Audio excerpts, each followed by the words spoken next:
Welcome to Our Girl Relationships. On this channel, we talk about problems people face in their day-to-day lives. Let's start with a video. I have this friend, Sabrina, not her real name. She was my roommate in my first year of university, and we have been friends since then. I didn't have anyone else to talk to in the first week of school, so we were stuck together with each other. As the weeks went by, we met other people.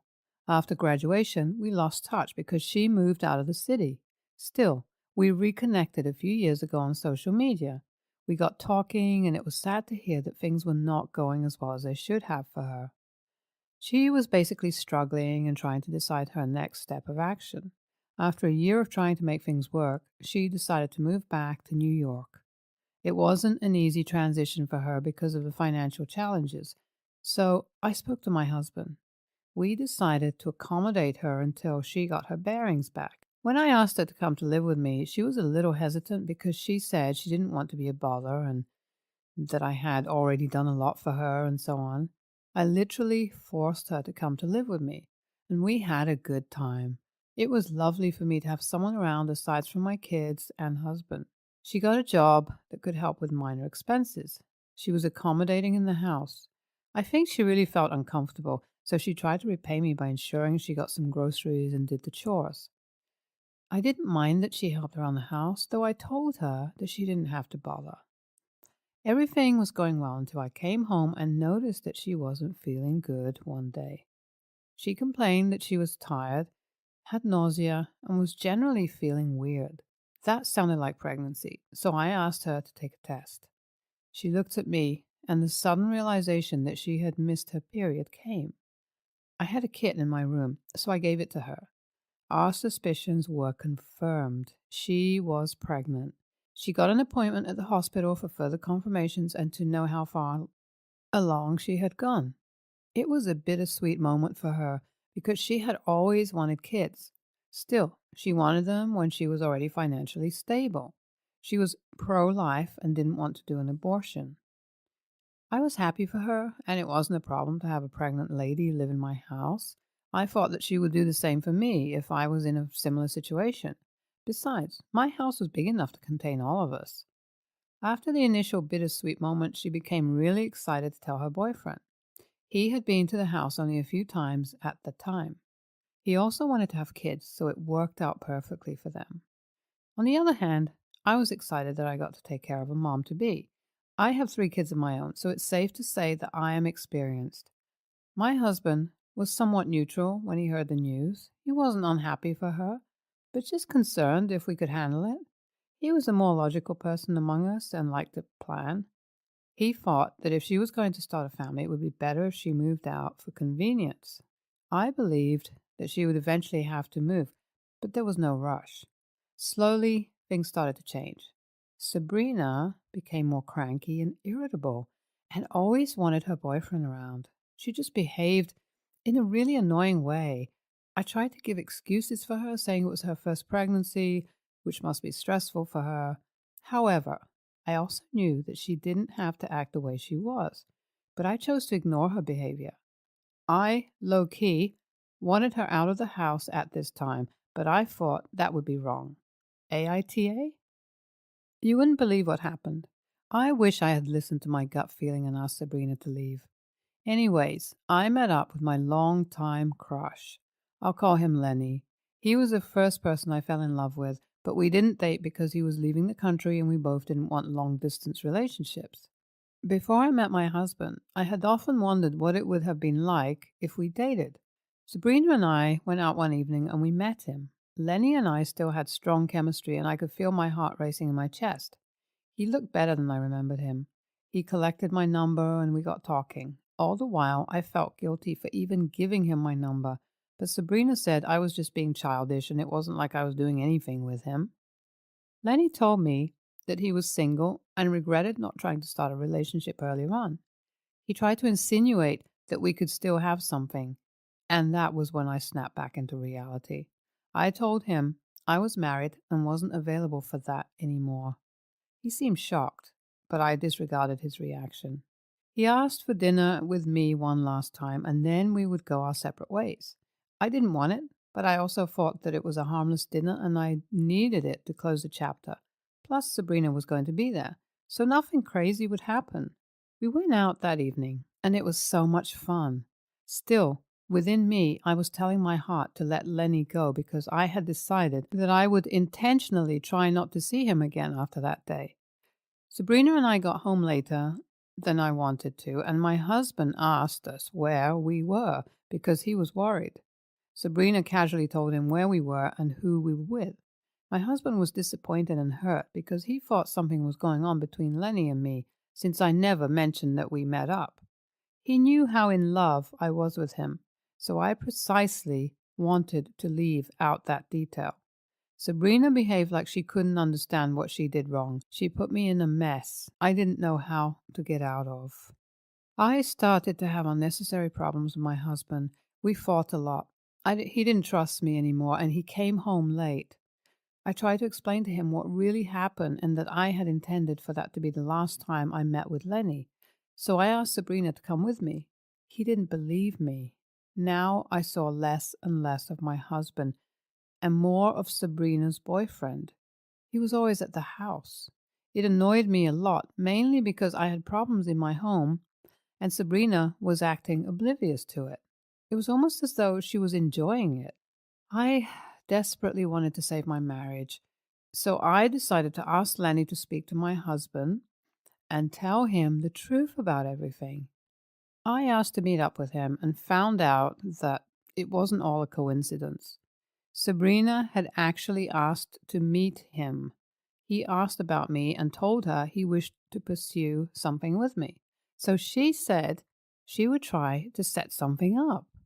I was in shock because she acted like it was all a coincidence. This also made me believe that her casually saying to my husband that we were with Lenny that night and intentionally making us come home as part of her plan all along. I needed to find out what game she was playing before my marriage was utterly destroyed. Lenny told me that Sabrina omitted the part that I was married, and he was actually surprised when I told him. I shared my suspicions with him and asked him to play along with Sabrina to find out what she was really doing. He sent her a text in my presence that said he wanted to speak to her about me with a heart-shaped emoji. She replied in less than a minute and they agreed to meet up somewhere in town. Lenny found that my suspicions were correct. She set us up on a purpose so that my husband would find out and not be interested in our marriage, and then she could move her boyfriend into the house. That was a twisted thing to do, and only a psychopath would go through so many intentional steps to inflict pain in someone else's life. I called the cops, and Lenny and I told them everything. This is what I get for being a good person. I just wanted to help her, and she repays me by trying to destroy my marriage for selfish reasons. How could she think that if I separated from my husband, she could get her boyfriend to move in with us? I wouldn't let that happen, except she had another plan to manipulate me into it. Lenny met with my husband and told him how everything happened and that he never meant to come between us. He also admitted that he made advances at me when he didn't know that I was married, and I sternly declined. My husband forgave me and things were coming back to normal, but I knew that I still had to gain his trust. I could have prevented it if I had not let my friend live with us or told him that I had met Lenny. It would have been so much easier to tell my husband what happened before Sabrina could do anything, because it only made me look like I was hiding something. I have learnt my lesson, and I will never let anyone come to live in my home again for a protracted period. If they want to stay longer than 1 to 2 days, they are not welcome. I would gladly direct them to a guest house. NTA, I wish you had followed your gut when you felt it was time for her to leave your house. You wouldn't have gotten into any trouble and probably never have seen Lenny again. NTA, I don't think there was anything wrong in having dinner with an old schoolmate. Even though I know it was more complicated than that, that was the baseline. Your husband should have trusted you. Next story. Long story short, we have been trying to financially recover from my husband hopping jobs and then not actually working at all for about 3 months. Our bank account was emptied. We had to go through a debt consolidation process. I had to empty out a retirement account. We almost got evicted, almost lost both of our vehicles, the whole 9 yards. He started working again, including some overtime. My position is salary, so overtime isn't an option for me. We had a pretty intense conversation in the midst of it all, with me telling him that the next time this happens, I wouldn't put up with it. We got caught up on rent, got caught up on the cars, everything. But then he started calling out of work again. And then he changed his shift when someone had him out of work for almost 2 weeks. He still has a job. He worked yesterday, but he's been going less and less. His last check was almost $500 less than what it usually is. And that's just for 1 week. Today, I had a doctor's appointment in a different city that I scheduled a decent amount of time before I was supposed to be at work, so I wasn't expecting any calls. I went to my doctor's appointment, stopped to get gas, and then my car wouldn't start. Tried to call my husband, and I got the "You're not able to make calls" recording. The bill is in his name due to that being an agreement we have. I handle rent, utilities, etc. He handles miscellaneous things. Found a place with Wi-Fi and tried to call him through Messenger. Got that taken care of, but was still a little bit frustrated at being stranded for a bit with no phone. We got all that dealt with. He calls the phone company to see if we can get an extension or make a smaller payment on it. Nope, it's going to be way over past due.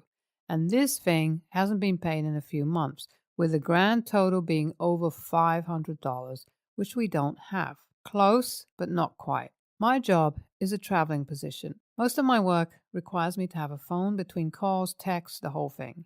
I am technically on call 24/7. My immediate reaction was, now this man is messing with my job, the one thing I thought he couldn't. I broke down in tears and told him to get out and to not come back until the phone bill was paid. He's not getting a paycheck this week because of how long he was out due to him switching shifts. So that means it'll have to be next week when I get paid. He was pretty much speechless, packed his stuff, and left with one of his friends. I have been a complete wreck since, and I keep wondering if I made the right decision. Am I the a-hole for kicking him out? I'm sorry I'm not able to respond to everyone. I'm trying to get caught back up with work I missed today. I spoke with him about getting our phone bills split, and he's completely in agreement with it. He is currently at work right now. I do thank you all for the input and advice, and even for the suggestions for how I can help support myself or him better, whether that be the responses of getting a divorce or trying to listen to him more. I do have a different bank account set up that I was already just starting to put a little bit at a time in. We're talking like $50 at a time. But I think I'm going to start moving more over just in case and have my phone and my car switched to coming out of that instead. For the people who have mentioned therapy, I currently do go to therapy once a month that's covered by my insurance. He went once and never went back. The idea of couples counseling has been mentioned before, but to me, I really don't want to invest time and money into something that's going to be a moot point if he can't work on himself. We also did try couples therapy a few years ago, and he was completely unresponsive. Like, legitimately just kind of sat there and gave one-word responses to everything. The therapist got frustrated. It was a whole thing. He also, believe it or not, would use his couples therapy appointments to get out of going to work, and then wouldn't go to the appointment with me. More questions that get asked. Yes, my work does have a $100 a month stipend for phones. The problem is my reimbursement checks go into our joint bank account, which wasn't an issue to me because I thought the phone bill was getting paid. I'm going to start putting those in my second bank account and have my phone bill set to come out of that. Also, yes, he does have mental health issues. He has anxiety, depression, and ADHD, but he doesn't take his meds often, and it was like pulling teeth to get him to go to therapy because he doesn't like it. He went once and never went back. Also, I didn't want to make a decision the day of because I know I was emotional yesterday. But moving forward, if I put my reimbursement checks and a portion of my check into my bank account each pay period, I can make sure my stuff is covered while also saving up for a deposit and first month's rent for my own place. Our house is currently a 3-bedroom, not something I would need on my own.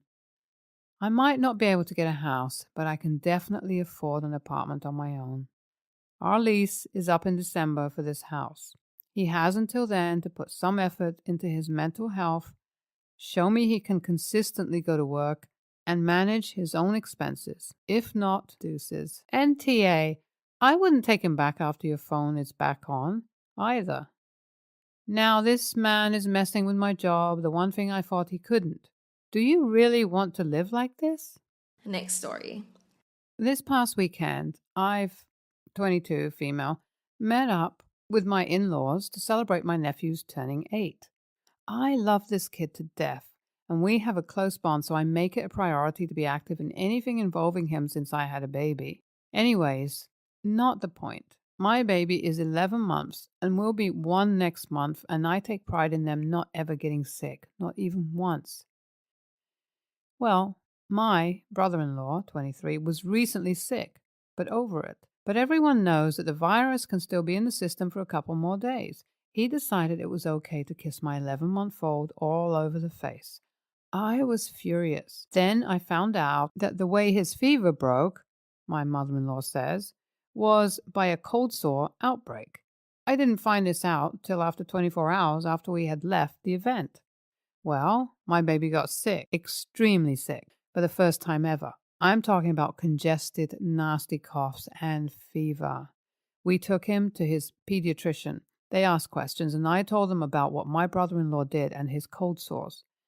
I was told to be aware of any signs for RSV and immediately take them in, but that I can't do much more due to the age. I was devastated. I have slept a total of 6 hours these past 2 days, and nothing seems to work. He denies ever kissing my baby and claims we were sick. We don't ever get sick. That they weren't cold sore, but canker sores, and then had the nerve to say that my baby needs this to build immune system. He won't apologize and hasn't even reached out to even see if they are okay. Well, I just found out he did that out of spite because his stepson, 20 months old, is consistently sick. He thought it was only fair to have our baby get sick at least once so we know how it feels. I might have been an a-hole by telling him he will never know how it feels to stress and lose sleep about a sick child, because he isn't actually a dad. He's just playing a dad for a kid who isn't even his, and that is sad. He doesn't have any common sense. At this point, I don't care. His wife is calling, leaving voicemail saying, I'm an AH, but as a mother, she should understand that having a sick child isn't funny. I'm furious at the fact that mother-in-law enables her man baby to think this is okay when my legit baby is suffering. BIL told his brother, my husband, he won't be involved anymore till I apologize, but I told him to eat rocks. AITA for refusing to apologize to brother-in-law? When I say playing dad, he's legit, just playing dad. His stepson has no dad. I don't know the background story. His wife has told me he hasn't done anything for her child, and only does when people are around to put up a show. Why she is with him, I have no idea. I've stepped up to help her out when she needs it. For example, I watch her child on nights because he refuses to even help with that while she's at work. I don't accept any form of payment because he's innocent. He's been around less than a year and has only shown the child